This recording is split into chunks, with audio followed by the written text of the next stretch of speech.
রাসূল সাল্লাল্লাহু আলাইহি সাল্লাম বললেন, কিছু মানুষ তো এমন হবে যারা কিয়ামতের দিন উহুদ পাহাড় পরিমাণ আমল নিয়ে কিয়ামতের ময়দানে উঠবে। তাদের আমল নামার মধ্যে নামাজ থাকবে, রোজা থাকবে, যাকাত থাকবে, হজ থাকবে, দান থাকবে, সাদকা থাকবে, সব ধরনের আমল থাকবে। এত পরিমাণ আমল নিয়ে উঠবে, হাসরবাসীরা তাদের আমল দেখতে পাবে এবং প্রশংসা করবে তাদের। কিন্তু পরিশেষে ওই সকল মানুষগুলো সব আমল মানুষকে দিয়ে নিঃস্ব হয়ে অন্যের গুনার বোঝা মাথায় নিয়ে সে জাহান্নামের দিকে চলে যাবে, নাউজুবিল্লাহ। এইটা হলো জাহান্নামী মানুষরা।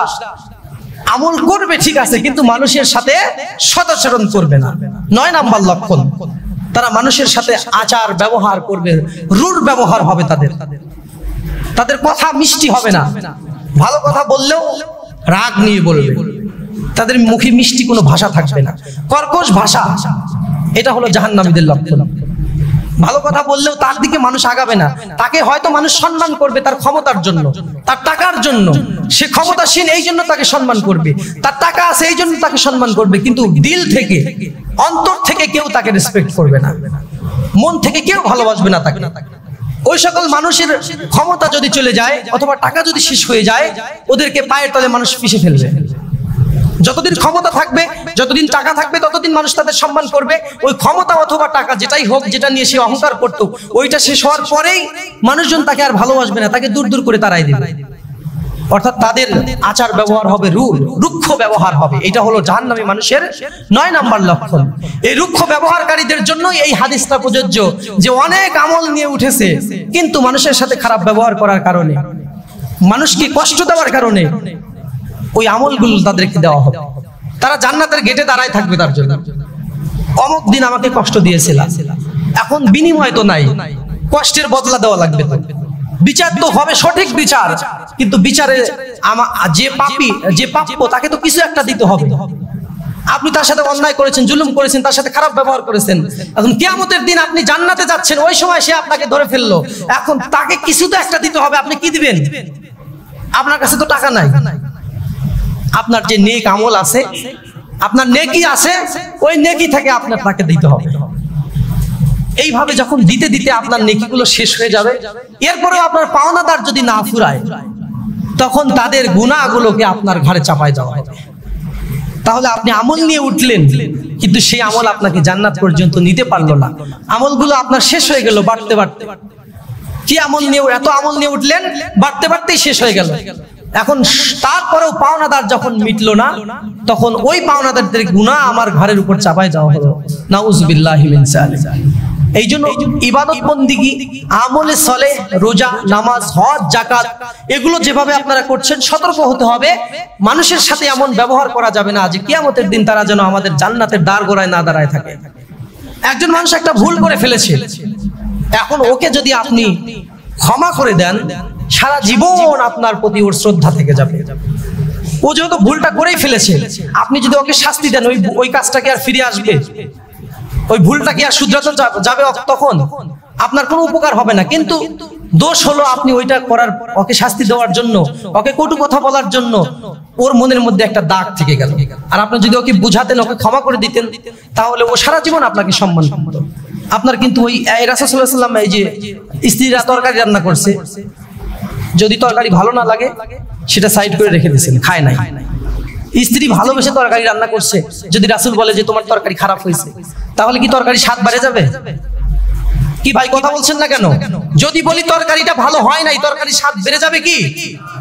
ওটা তো স্বাদ হয় নাই, তাহলে ওটা আপনি না খেয়ে একটু সাইডে রাখেন। তাহলে যে তরকারিটা রান্না করেছে ওর মনে আপনার প্রতি একটা শ্রদ্ধা থাকলো, আপনি তাকে অন্তত খারাপ বলেন নাই। খারাপ বললে আপনার প্রতি, এত কষ্ট করে রান্না করলাম আর বললো যে খারাপ হয়েছে। এরকম সব ব্যাপারেই আপনারা এগুলো খেয়াল করবেন। মানুষের সাথে চলাফেরা, আচার ব্যবহার, এইগুলো খুব সাবধানতার সাথে করতে হবে। খুব ভয়াবহ পরিণতি হবে তাদের যারা মানুষের সাথে খারাপ ব্যবহার করবে, কর্কশ ভাষা যাদের হবে। আর 10 নম্বর জাহান্নামীদের লক্ষণ থাকবে, তারা মানুষকে কথা দিয়ে কারো কথা রাখবে না। আল্লাহ রাব্বুল আলামিন বললেন, ইন্নাল মুনাফিকিনা ফিদ দারকিল আসফালি মিনান নার। মুনাফিকদের স্থান হবে জাহান্নামের সবচেয়ে নিচে, তাদেরকে দিয়ে জাহান্নাম উদ্বোধন করা হবে। ওদেরকে নিচে দেওয়া হবে, তারপর অন্য জাহান্নামীরা যাবে। এখন এইটা হলো এই জাহান্নামীদের চরিত্রে 10 নম্বর লক্ষণ। তারা কথা দিয়ে কথা রাখবে না।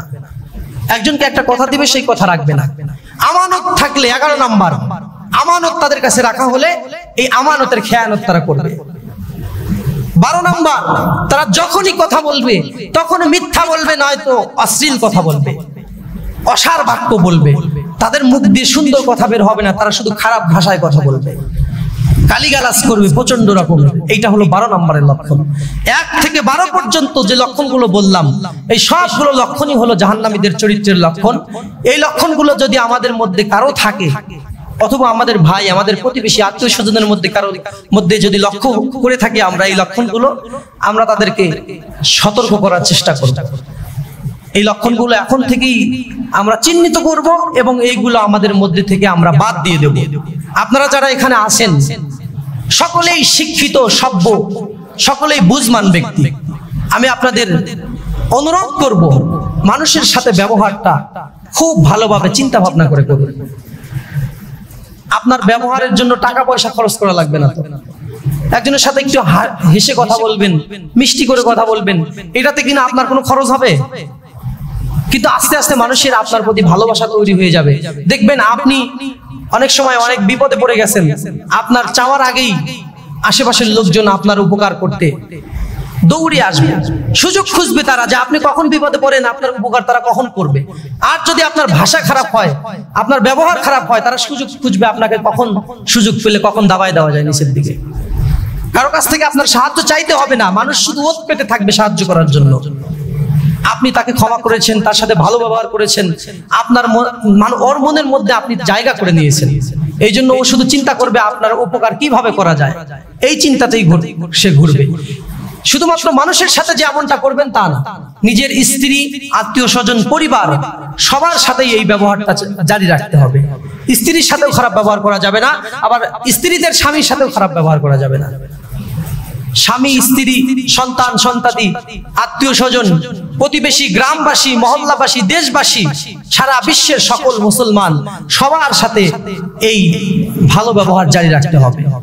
রাসূল সাল্লাল্লাহু আলাইহি ওয়াসাল্লাম বলেছেন, আল মুসলিমুনা কাজাসাদিন ফিল ওয়াহিদ, প্রত্যেকটা মুসলমান একটা বডির মতো, একটা শরীরের মতো। আপনার খারাপ ব্যবহার থেকে যদি একটা মুসলমান কষ্ট পায়, এটা তো অত্যন্ত দুঃখজনক কথা। আপনার ভাই সে, যদিও রক্তের কোনো সম্পর্ক তার সাথে আপনার নাই। এই জন্য আমরা আমাদের যে লক্ষণগুলো বললাম, আমাদের চরিত্র থেকে এইগুলো বাদ দেওয়ার চেষ্টা করবো। আপনারা রাজি আছেন ইনশাআল্লাহ? আল্লাহ রাব্বুল আলামিন